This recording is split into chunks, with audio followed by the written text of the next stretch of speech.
Do you remember your first day at the police academy or in recruit training? Might have been a year ago, 5 years ago, 37 years ago for some of us here. I remember that day clearly.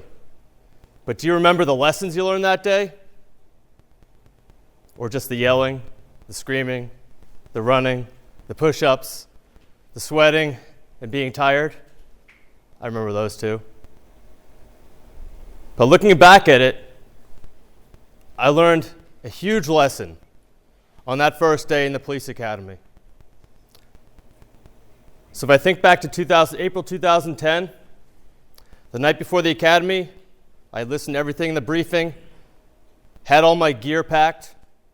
I knew a little bit of what would be in store for me the next day. Headed down to Quincy, Massachusetts to the Transit Police Academy. And then it began. The yelling, the screaming, the doing everything wrong. And then our drill instructors had us all line up and to check and see if we had listened ahead of time and paid attention to detail and brought with us all the gear we were supposed to in our duffel bags. So they started to check it, make sure we had anything labeled. Most of us were on a roll. We're doing pretty well, brought most, if not everything. We still did everything wrong. We did okay in our own minds, at least. And then came our first exercise, our first challenge. So 28 recruits took all our gear and dumped it in the middle of the parking lot. All our extra shoes, our PT gear, our uniforms, our books, our other police gear, dumped it in a huge pile. And our drill instructors, I think they were thinking back to the Marine days, and they nicknamed that pile of gear Mount Suribachi, and they were laughing, oh, this is great. And then came the exercise. We were to get all of our gear back. So we had to dig through that pile and get our gear back, get it back to its rightful owner. So we started. We were given 2 minutes to get everything back, and we failed. You might have found one T-shirt or one of your pens and brought it back to your spot, and you failed. We tried again. Oh, and I forgot to mention, we weren't allowed to talk. We weren't allowed to communicate verbally with each other. So we failed 3 or 4 times before we caught on. We weren't supposed to be looking for our own gear. That would be impossible. Look at the guy next to you.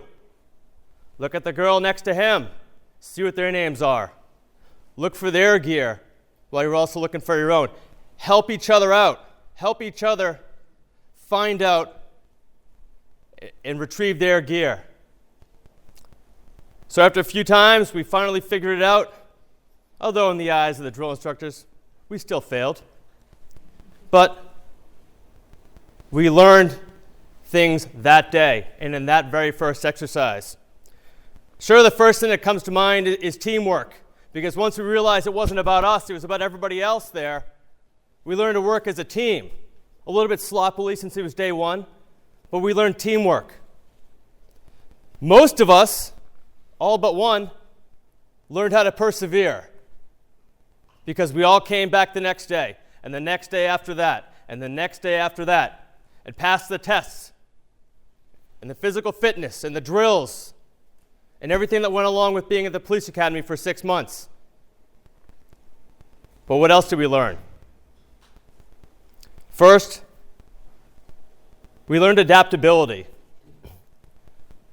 We learned how to communicate with one another and think outside the box. It would have been much easier if we could yell out people's names and say, hey, Donovan, I found your gear. Donohue, I got yours. But it didn't work out that way. We had to adapt to the situation and the task at hand. And then to an extent, we started a building block there of resilience, because we all showed up the next day. We all pushed through for the next 6 months.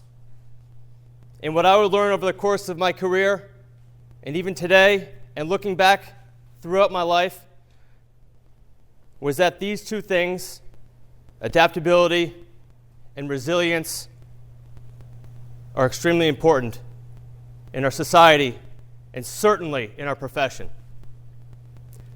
So if I fast forward 3 years from that academy date to another fine spring day in New England, another day where it hits about 70 and I break out the sunblock. It's the Boston Marathon. Nice, easy shift, easy overtime shift. Texting my buddies from the academy, hey, our raise just kicked in today because it's been 3 years. And hopefully it'll get paid out by the next cycle or the next one after that. It's a good feeling. Nice spring day. But later that day, explosions rocked the marathon finish line. 3 people were killed. 250 others' lives were changed forever with some serious, horrendous injuries. First responders were challenged there. Weren't ready for that exact situation, but jumped into action and did the best they could to save lives and minimize damage. And then 3 days after that, a friend of mine was killed in the line of duty. One of the officers that towed the line with me at the Transit Police Academy was shot and killed. When I talk about resilience later, it took resilience and courage to focus and stay on shift that night, to keep up the fight, remember my oath and duty to protect the city I love, remember to do my job, because it shook all of us to our bones. And then just a couple hours later, I was involved in a massive shootout with the same perpetrators of my friend's murder, the Boston Marathon bombers. When I was shot in the right leg, bled out, lost consciousness, that's where some of the first steps of adaptability came into play in my life-saving. It was officers who jumped into a very fluid situation, a very dangerous situation, where they were just getting fired on and holstered their weapons to save one of their own. Probably the scariest situation wasn't being in a gunfight, wasn't having explosions being thrown at them. It was saving one of their own, taking care of, at that point, a dying officer, making decisions that they had never made before, taking the wheel of an ambulance that they had never driven before, and getting me the care I needed, taking risks, taking chances, going along with the situation.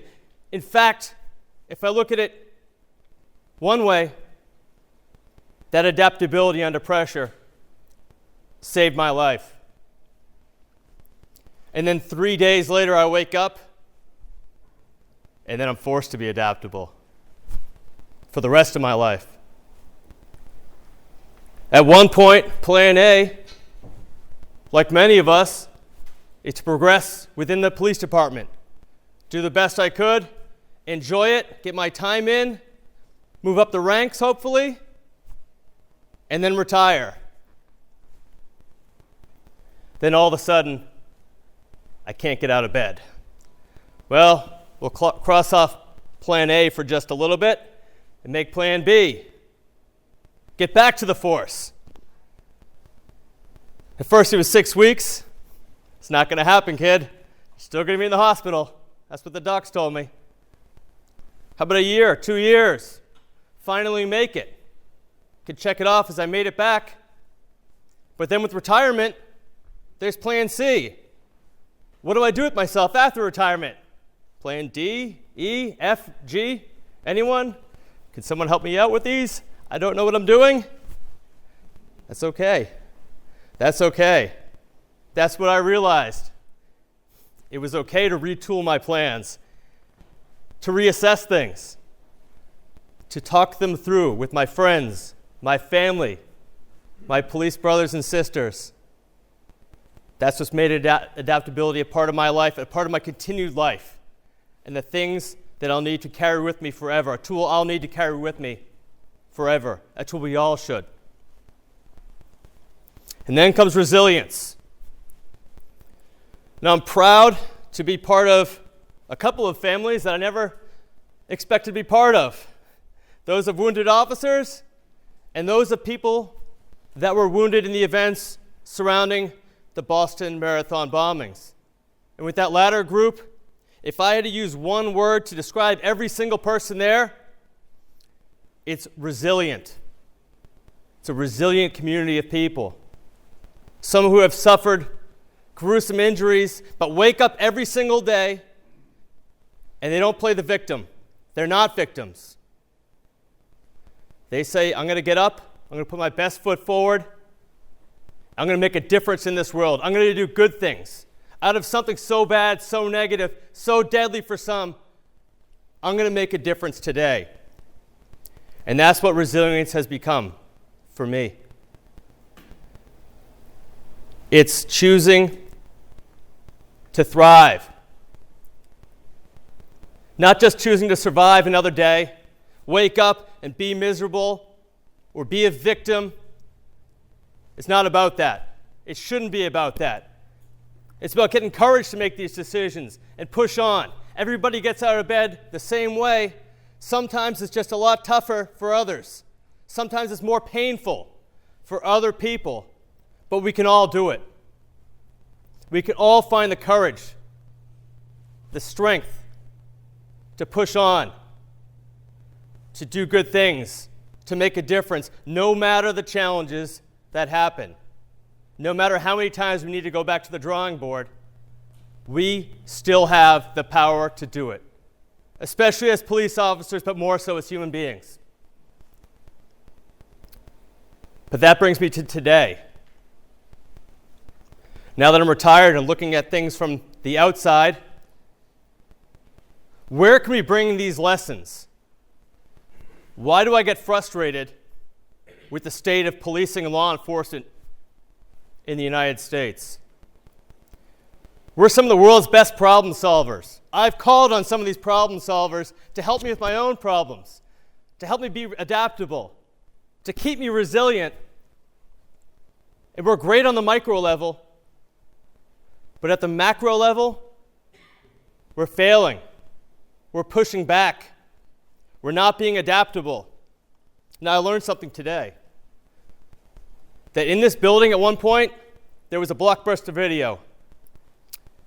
They failed to adapt, and they failed and went out of business. If we fail to adapt, we fail society. Society needs us, and we can't just close doors and say, we're done. I'm not doing it anymore. We're not showing up. It doesn't happen. We can't let it happen. We need to stay focused, stay resilient, go back to the drawing board.